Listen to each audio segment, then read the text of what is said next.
back with you. I see lots of familiar faces, so welcome back to a brand new year. It's hard to believe we are in September again. But we get to start from what I consider to be the very beginning with Ignatius. So I'm going to take a little bit of a different spin on Ignatius today, and we'll see what he thinks, and we'll see what you think. So we're going to start off just talking about Ignatius's life and the spiritual exercises, and a little bit of how they interplay as I've been thinking about this in the past several years. If you take a look at the different images of Ignatius, basically when we ask the question, who is Ignatius? It depends a lot on the lens and the perspective from which we are coming at any given moment.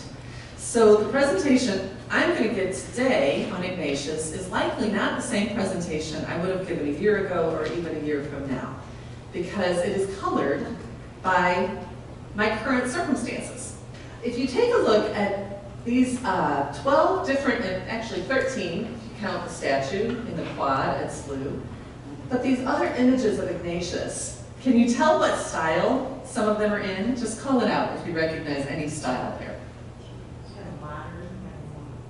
Okay, Ignatius in a modern style. Renaissance. Renaissance. One of those is in the style of Picasso. Can you find him? Okay, one is in the style of Rembrandt. One is in the style of Salvador Dali. Van Gogh. Van Gogh, definitely. So we can recognize some of these. And if you are a particular fan of a particular artist, you might recognize, oh, that's Frida Kahlo is also in there. All of those were created by artificial intelligence. Amazing, right? Yeah. So they plugged in, well, I actually don't know how they did that, so I'm not even gonna guess. But all this to say that all of our images of Ignatius are going to come from your own life experience. What stands out to you about his life, what stands out to you about his experience, is going to be colored by what you are in the midst of right now, what you are experiencing right now. So what I want to focus on today is this concept of Ignatius the Pilgrim. This is how we know that when Ignatius narrated his autobiography, this is how he described himself, as a pilgrim, always on the way. And what I have found interesting just recently is that every time I have found a statue of Ignatius, 3 out of 4 times, it's a statue that looks kind of like this, where he is on the move, right? Other statues of saints like Augustine, Benedict, Francis of Assisi, they're all typically kind of stationary and holding something that's symbolic of their life or their spirituality. I think this notion of Ignatius on the move is also very symbolic of his life. So he's a pilgrim, always arriving, never quite arrived. That's my definition of a pilgrim. Always arriving, never really quite arrived. And if that is not an apt description of the spiritual life, I don't know what is. Right? We are always striving to get to perfect generosity, perfect patience, perfect wisdom. We know, even as we are striving for that, that we're never going to get there. So the notion of Ignatius as a pilgrim is something that I have been toying with a lot recently. And as a matter of fact, at SLU, in the Office of Mission, this has been the theme that we have opted for the year, is to walk with Ignatius on the pilgrimage of life, on our pilgrimage right now. And oddly, we knew the faculty and staff would take to that, but the students have really taken to that as well. The notion that there is no achievement of the perfect whatever, that we're always kind of on the way. So, I'm going to go back to this a little bit, and basically we're going to do a very swift overview. I mean, we could spend all morning talking about Ignatius. We won't. So I'm just going to give you bam, bam, bam, bam, bam, all the major points of his life.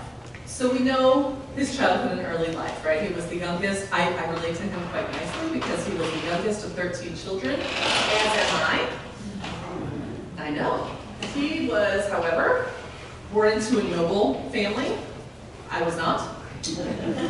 So his childhood and early life played a role in where he would end up.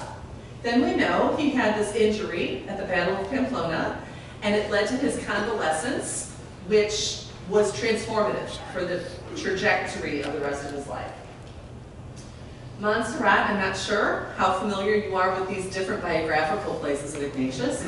Montserrat was the location of the Benedictine monastery where he laid down his armor at the foot of Our Lady of Montserrat, the Blessed Virgin Mary, and basically said, from here on, I will be a soldier only for your hand, the hand of you, as Lady of Montserrat. So that is when he gave his life over, somewhat, to spirituality versus nobility. Then he spent a year almost at a nearby town, so all of these are in Spain so far, at a nearby town called Manresa, which is right alongside the Cardona River, Cardona. There's quite a debate among the Jesuits as to how to pronounce that. My boss says Cardona, so that's what I gotta say. So the Cardona River, and Manresa was just a little town. He lived in a cave. Remember this part of his life? Are we relatively familiar with this symbol? So he lived in the cave at Manresa for almost a year. Very dark time of his life. Long hair, long fingernails, bad hygiene, very bad. Then he made a commitment, I'm going to go to the Holy Land, I'm going to walk in the footsteps of Jesus Christ. We know what happened when he got there. The Franciscans said, you're not doing that, go home, right? He goes home, he realizes, I need to study more, I am not well-versed in theology and philosophy. So he ends up at the University of Paris, where he encounters the first companions. And that is where the germ of the Society of Jesus begins. So that's where Francis Xavier is found, Peter Lefebvre, all of the initial companions. He eventually, once the society is up and running, lands himself in Rome, under the direction, if you will, of the Pope. That is who he pledges allegiance to. If he can't be in the Holy Land and give his life to Jesus Christ in imitation of him there, he will give it to the Vicar of Jesus Christ, the Pope. So that is why he lands in Rome as administrator of the society for the last several years of his life. Okay? We good so far? Just these broad strokes? Okay. Now, we're going to do these, of course, and then he dies and becomes a saint. We're going to do these with a little bit of commentary from me. Okay? I was fortunate enough a year and change ago to make a pilgrimage walking in the footsteps of Ignatius. I think I mentioned this when I was here last spring. So the images you're going to see are my photos. This is an image of the room he stayed in at the castle in Loyola. This is his room. Okay? It has now become called the Chapel of the Conversion. And what I offer for your meditation or for your consideration is this notion that as Ignatius was convalescing, he began to get an understanding of what it means to say ad majorem Dei Gloria, AMDG. Because up to that point, his life had been basically ad majorem Mei Gloria. And this is a switch for him. Now the focus goes from all the glory to myself and to my family to all the glory to God. So here's a question for you. How has God come crashing into your life, knocking you off your feet?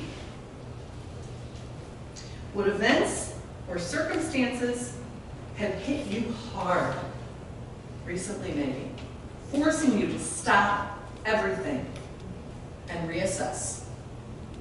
Because this is what Loyola is. It teaches us discernment of spirits. We have to ask, what is providing lasting meaning, lasting contentment in my life? And what have been moments that I learned the difference between fleeting happiness and lasting joy? This is what Ignatius of Loyola has for us.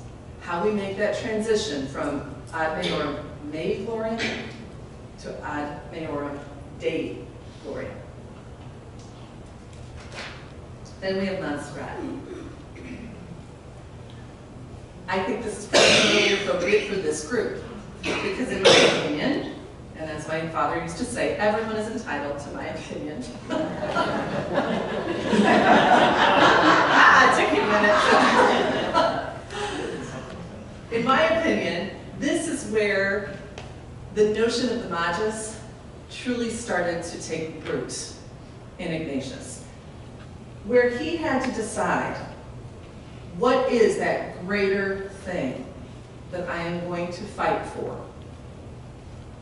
And this is where he laid down his armor. So the question for us, what armor are we being asked to shed?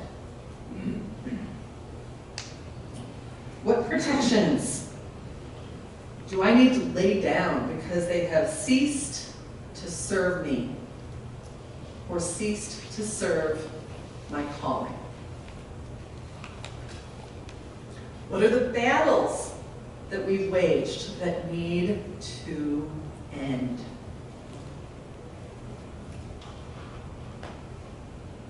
And what more do I truly, truly need? So this is how Ignatius, in the life of Ignatius, as he is brewing and stewing in the Holy Spirit, starts to nurture what will become the exercises. And for us, I think these questions are still very real. What comes next? Remember? Manresa, good. I don't have a good picture of Manresa, which I'm very disappointed about, but it means I have to go back. So that's the cave. Again, they've turned it into a chapel. You can't really see, but this is my colleague Rob Boyle. Right behind above his head, you might be able to see a little plexiglass piece. Under that, you see the scratchings of Ignatius. So you can actually see where he scratched into the wall of that cave. At Manresa, there is ongoing discernment that Ignatius learned. And the question of, he truly believed that he had it figured out. What he was supposed to do was make up for all the sins of his past. If he was proud and arrogant in his past, he would be humble and not able to brag about his appearance in the present. So Manresa was him taking all of his flaws and trying to do a 180 on them. So he was discerning. It was ongoing discernment, which in my favorite part of that is that he learned he was off base with it. So discernment also is not perfect. We're also pilgrims in discernment. Always arriving, never arrive. We do the best we can, but we always need to reassess. So Manresa, the question for us. What have been the attitudes in my life, the situations in my life, when I was earnest but mistaken about the right course of action?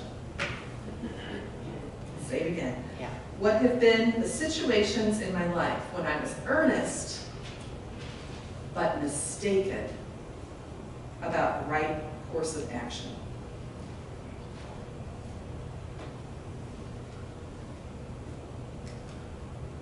Rome. I don't know if Rome is my favorite or least favorite part of Ignatius's life. If you look at that photo, that is the photo of Ignatius's office in Rome. That desk and that chair is where this man stayed for the last decade of his life as an administrator. This pilgrim spirit, this man who is dedicated to going out, go set the world on fire, go out, spread the good news, was relegated to a desk as an administrator. He acceded to the mundane because that was the call. That was the call. He sent all his brothers out. Francis Xavier, who was his soulmate, really.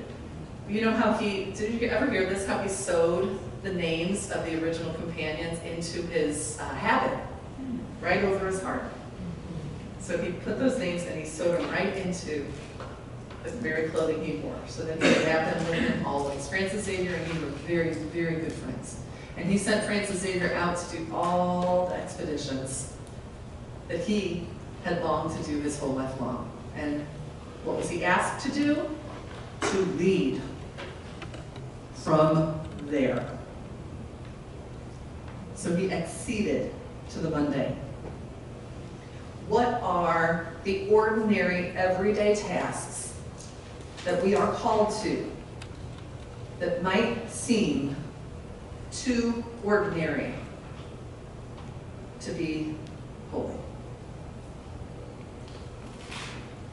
Ignatius has something for us in that venture.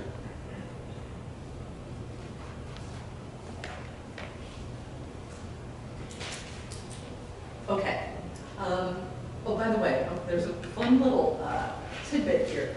So when the society was first launching and they realized, okay, this isn't just going to work with a band of merry companions, we're going to need to actually have some order here, and we need to write the constitutions, we need to write a rule.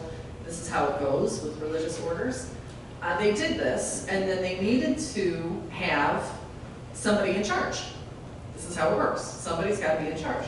So they had a vote of the early society. There was just under 100 members at the point where this happened. And the question was, who should our Father General be? And it was unanimous, -1. That'd be Ignatius. Unanimous, -1. You know who the one is, right? So Ignatius is the one reading all of these, and he's reading them out loud. And he gets to the end and he said, nope, it needs to be unanimous. So he sends it for a second vote, and it comes back, unanimous, except for one. And he says, nope, it's got to be unanimous. So he sends them back out, comes back a third vote, the exact same. And that's when he said, okay. Okay. Isn't that funny? Very interesting. He did not want it. He kept putting Francis Xavier out there. And everybody else said, no, not him, you. Very interesting. So all of these aspects of Ignatius's life, it's easy to talk about them in isolation. But I think what cannot be forgotten is that all of this happens with companions on the way. So this was our little group of merry pilgrims on that pilgrimage. All of it is done with companions. Ignatius does not start an order by himself. This is all done with groups, always, always, always, always. So, what did his childhood and early life have to teach him? A little bit about what should be the focus of life. Convalescence and injury gave him insight into discernment of spirits. And don't be too worried about copying everything. I think you're going to get these slides after. Okay. What did Montserrat teach him? That when you're going to lay down your life for something, it better be for the right thing. Manresa is where the exercises started to take form. And he started to notice the movements of God and his heart, and his imagination, all at once. What did the Holy Land teach him at failure? That God is in all things, not just the things you seek him in. That God is in all things. What did Paris And finding the first companions teaching the importance of community. It's a good check. Good check and balances. What did Rome and the actual formation and foundation of the society teach him? To be indifferent. Holy indifference. Know what you want. He's going to say that at the very beginning. Ask for the grace you want. And when God says no, ask again. And when God says no, ask a third time. And when God says no, give it up. Indifference. And then finally, his death and sainthood. What is the pinnacle prayer of Ignatius's life, of the exercises? The sushi. Right. Take, Lord, receive all of it. I give it to you. It's yours anyway. Give me only your grace. That is enough.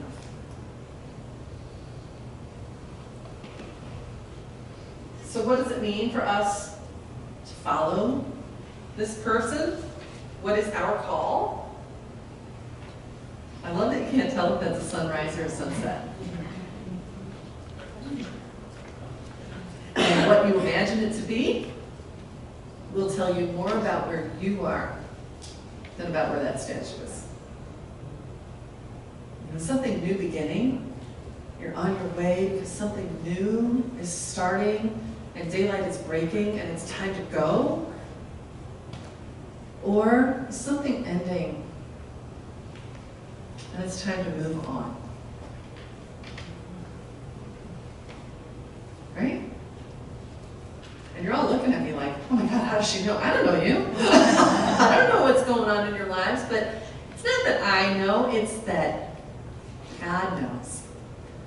And God gives us saints like Ignatius as road markers and companions along the way. So as we follow Ignatius, we have to remember we are following as companions on the way. Hopefully on the way to something higher. What I love about this, some folks are kind of bogged down. Some are more prepared for the journey than others. You can't see him, but the guy off the slide was like turned around looking, where the heck am I? There's that among our companions as well. You might be fatigued. You might be excited. Where are we on this journey? Where are we as a band of companions? And can we notice where others are and realize we're all on the way? And maybe some of us need a little bit more help than others. Maybe today I need more help than I did yesterday. Maybe today I can't go. Maybe I need a rest day from this journey that I'm on. I just can't today. I don't have it. Okay. We are all in this as this merry band of companions. And we're not standing still. You know, how you are sitting right here, right now, this is a very bad model for who we are. One person at the top speaking, you all listening so attentively, so kindly. This is not a good model. So what you're going to do after this is take a little break and form the model. Form community. Be together. Share life. So I think the question for today, as I was thinking about this for you, and talking about Ignatius's life and how it relates to the spiritual exercises, this is a very different talk than I would give to my freshmen, right? Or than I would give to folks who have never heard of who this guy is. You know him. You know him. What does he have for you today? And how might considering Ignatius as a pilgrim on the way be particularly significant for you as a group right now?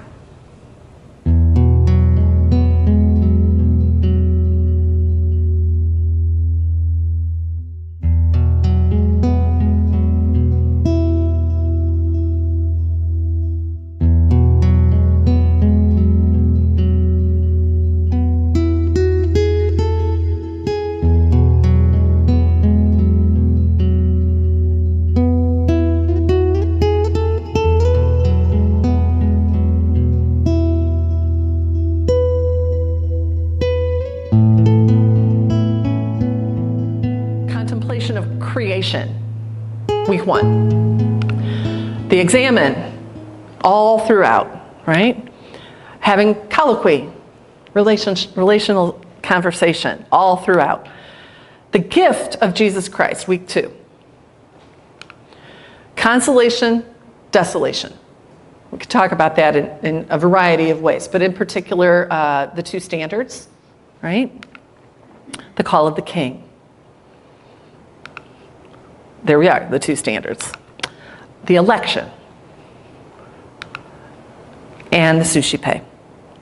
So I'm going to take a look at some of these and basically say, are there any, can we look into, okay, bear with me for a second. So I like to, when I prepare things like this, when I'm thinking about things like this, reflecting on it, praying with it, I like to have a little bit of fun. So you're going to have to bear with me on it. If you don't want to, fine. But here's what I want to ask. I want to say, can we find images of God inherent in some of these elements? Okay, so let's just play for a little bit. Composition of place. So the easiest way for me to think about this is if I'm sitting with a spiritual directee, you ask the directee to actually imagine the setting, imagine the scene. So in spiritual direction, if I am imagining the scene, one of my early spiritual directors said, imagine a 3rd chair in that setting. And that 3rd chair is really the seat of the director because that's the seat of the Spirit. So composition of place. Inherent in that is this notion that our God is a God of encounter.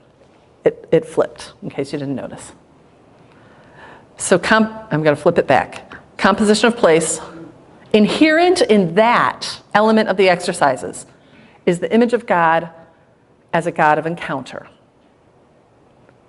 Okay, now you don't have to write this down because honestly, you don't have to agree with me. This is just something I've been playing with.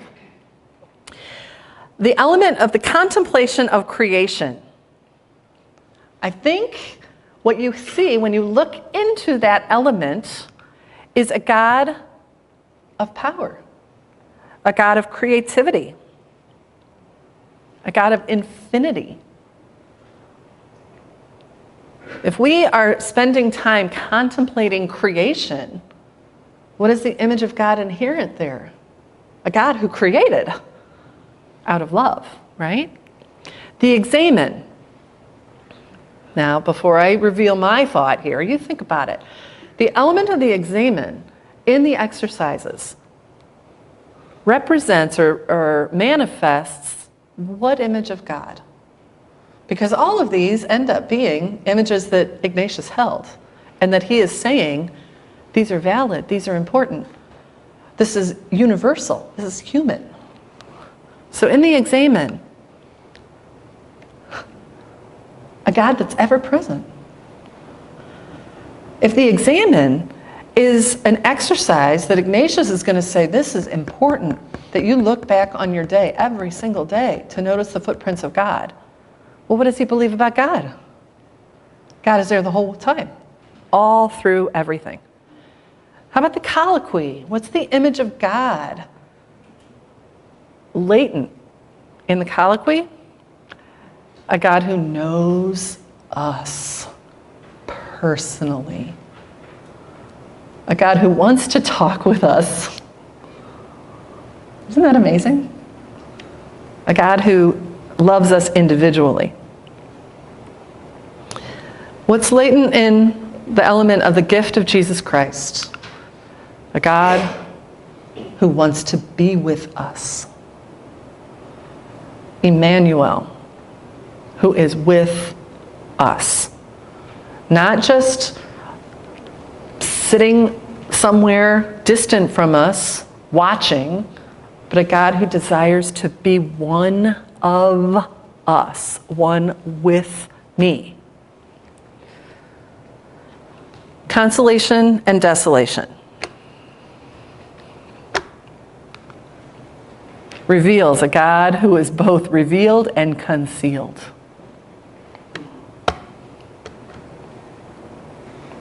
Think about that for a second. Not that God is not present, it's that God is sometimes revealed and apparent, and God is sometimes concealed. Painfully so. Do you see where we're going with how this operates? Okay, good. The call of the king. If you call to mind that meditation, the call of the king, what image of God is behind that, or through it, or within it?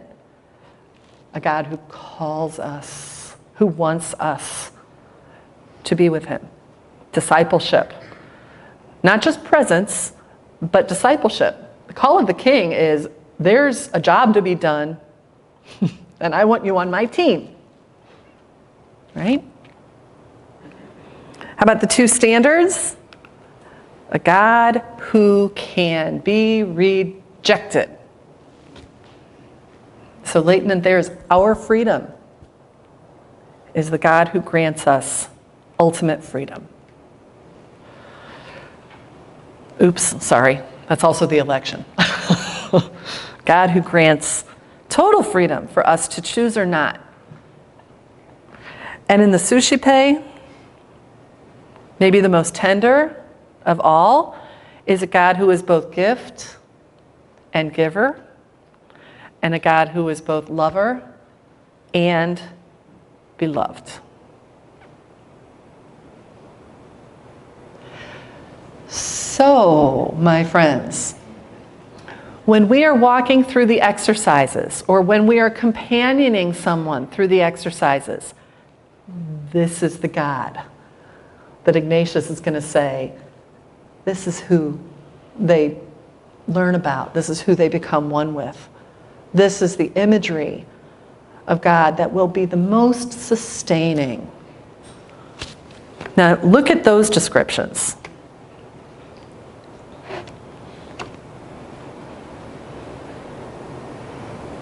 And you tell me, if you have a directee who is starting from an image of God as Santa Claus, getting them from Santa Claus to this is quite a journey. That's why we are pilgrims. Getting them from a God who is hurt when I eat a hot dog on a Friday in Lent, who is hurt by that, wounded by that, to this, it's quite a journey.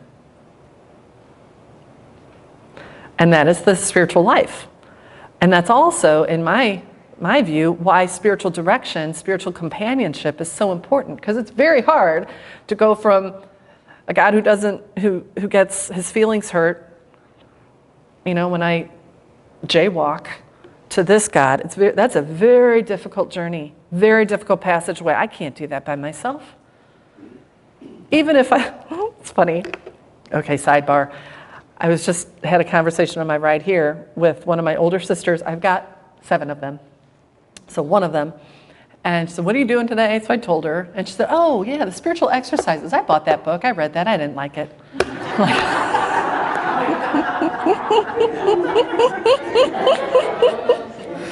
And I said, you're kidding. You bought that book, you read it. Okay. Right? Do you go out and buy a manual for your Toyota Corolla and read it and then say, I didn't like it? No, you need, it's supposed to do, anyway.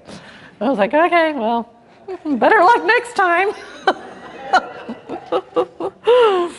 All right, so ultimately, what are we talking about here? Ultimately, we are talking about a God who is mystery. That is ultimately the image of God that comes closest to naming who God actually is. God is mystery. And I think Kierkegaard says it best. The God that can be named is not God.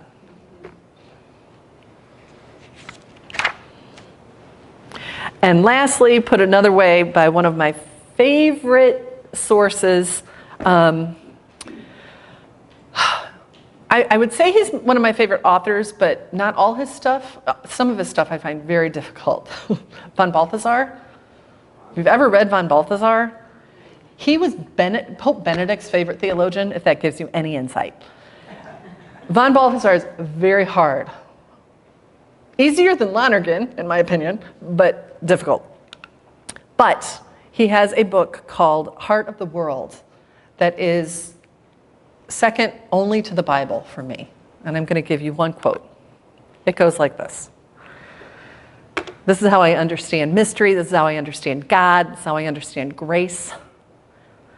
You cannot interrupt music in order to catch and hoard it. We must let it flow and flee. Otherwise, we can't grasp it. You can't condense it into one beautiful chord and thus possess it once and for all. Pause right there for a second and think about that with music. Right?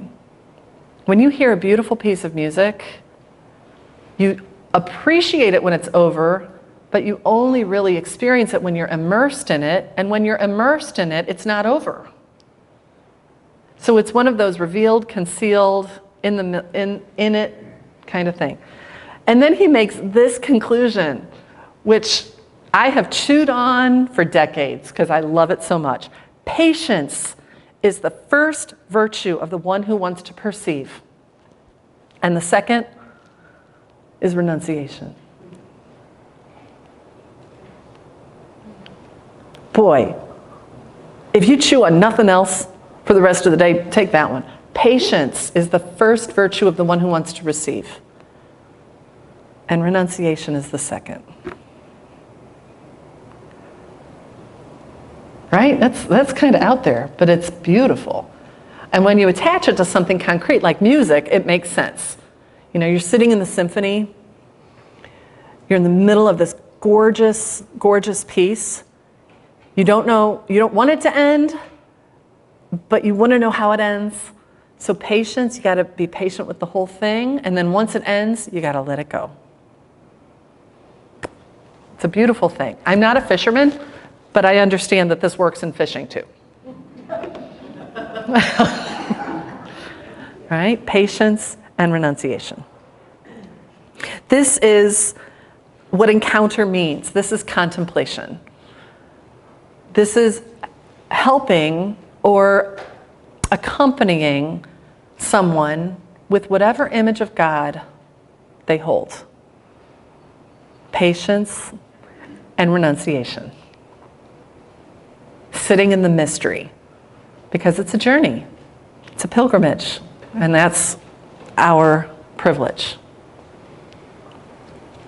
So, to close this, Paul Coutinho asks the question, how big is your God? Have you read that book? Thought so. How big is your God? I just gave a retreat last weekend, and we were talking about Martha. You know, Martha, you either love her or you're like, yeah, I don't want to admit that's me. Martha.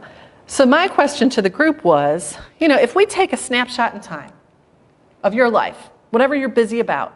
You know, these kids are busy about playing in the middle of a piazza in the city of Milan, if it matters to you. They're very busy about that. You take whatever you're busy about. Does God really care? Does God really know? And here's the answer that I find closest to meeting that. So I'm going to play a little video for you. It is going to be accompanied by a piece of music by the name of a mystic called Hildegard of Bingen. Her music takes me somewhere else, so I hope it does the same for you. Listen to the music, watch the little video piece, and I think I'm going to try to turn the lights out, okay? And we can reflect on, who is this God? Who is the God who knows what's going on in a piazza in Milan, who knows where you parked, who knows all of this? God really know this? Does God really know this?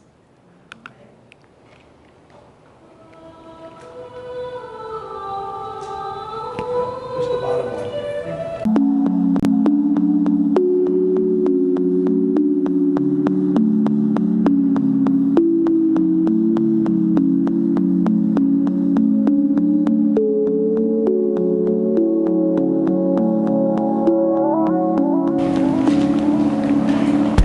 How big is your God?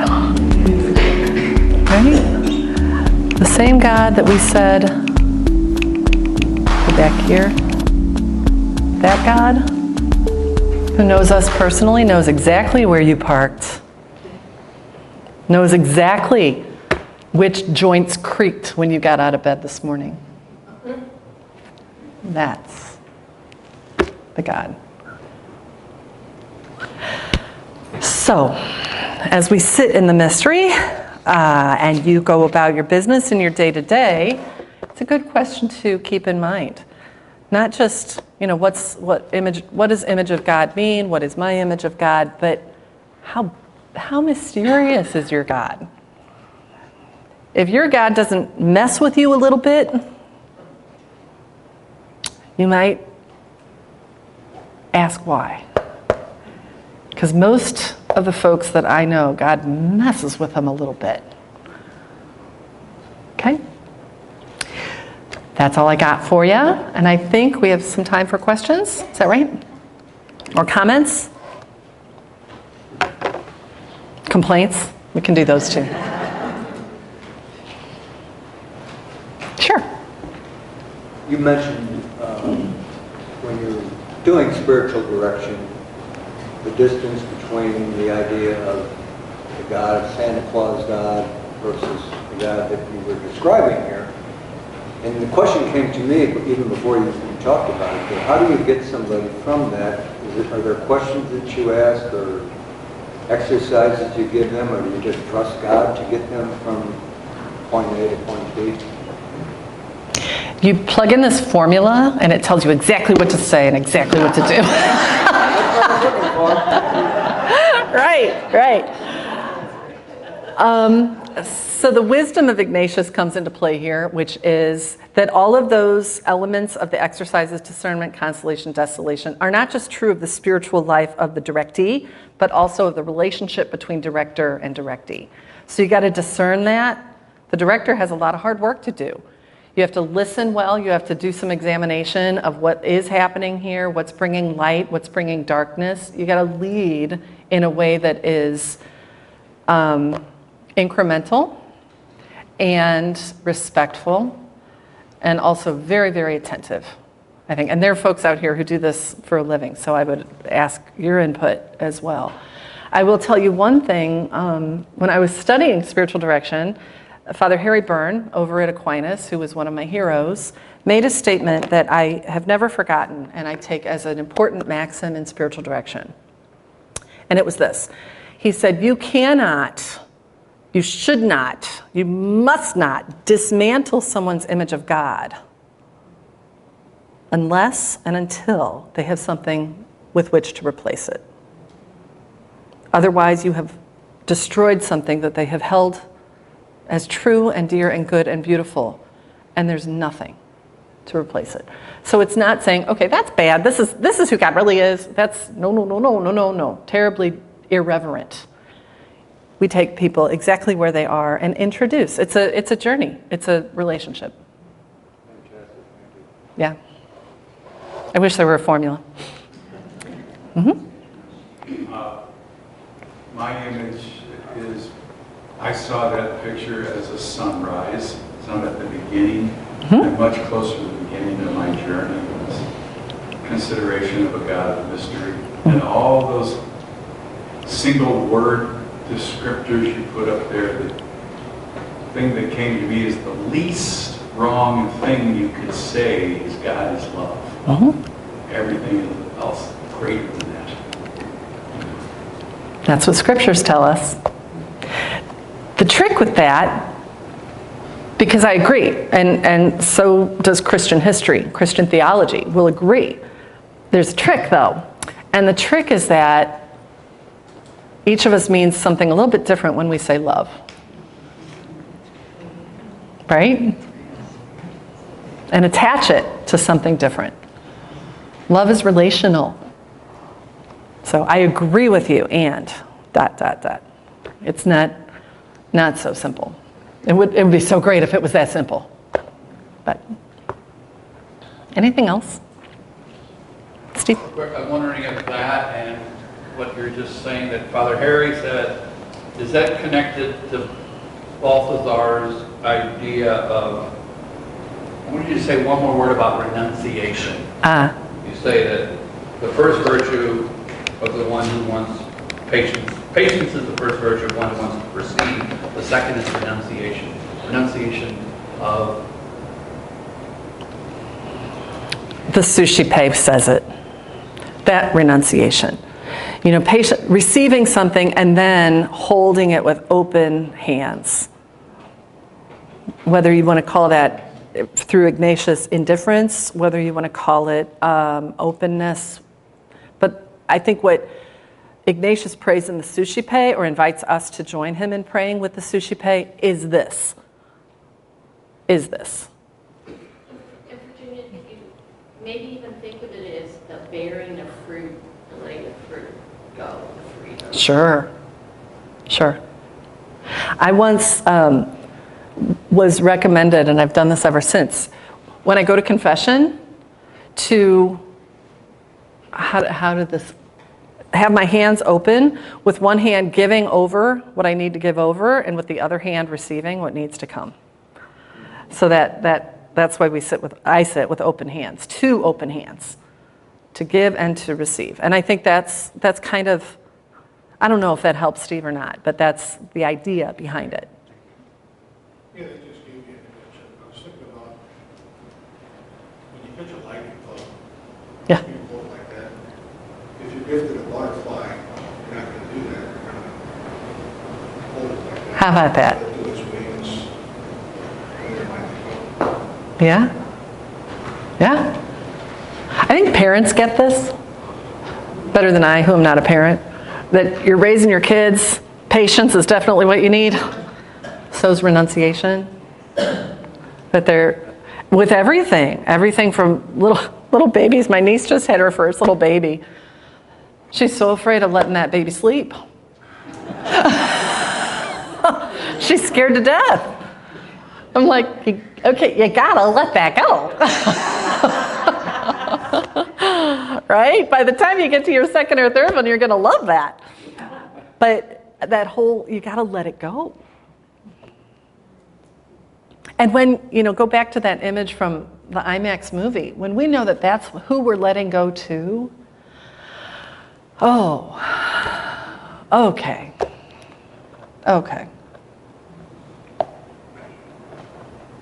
Yeah, Marion. I just had a thought about that last two sentences there, and that is the letting go, or the indifference, is allowing it to continue to unfold from that original experience. Like it's still going to go on from there. It's not over and done, we shut it. What happened to us is going to continue. Oh, beautiful. Pilgrimage. Yeah. There's more to come. Thank you for that. Okay, thank you very much.